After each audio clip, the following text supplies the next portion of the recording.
La colère gronde en France.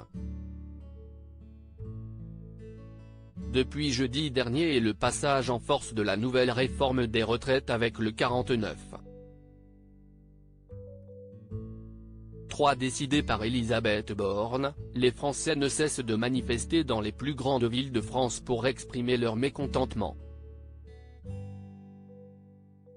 En plus de la fronde d'une partie de la population, le gouvernement a dû faire face à 2 motions de censure déposées par ses opposants politiques, qui ne sont finalement pas passées, à 9 voix près. Résultat, la réforme des retraites a été définitivement adoptée ce lundi 20 mars 2023, dans un climat social qui se détériore jour après jour. Pour tenter d'expliquer cette décision décriée, le président de la République, Emmanuel Macron, a tenu à s'exprimer ce mercredi 22 mars lors des journaux télévisés de 13h des chaînes TF1 et France 2. Très attendu, son discours était ficelé autour d'un problème simple: il y aura bientôt 20 millions de retraités en France, et le système des retraites n'est plus équilibré. Emmanuel Macron: nous entendons la colère après avoir assuré qu'il aurait préféré ne pas faire la réforme et qu'aucune force syndicale n'a proposé de compromis. Emmanuel Macron a avoué être prêt à endosser l'impopularité pour que la réforme entre en vigueur dès la fin de l'année.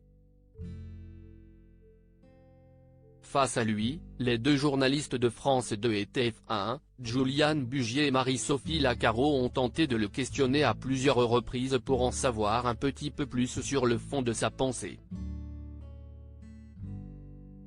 Pourquoi avoir attendu si longtemps pour mettre sur la table ces propositions?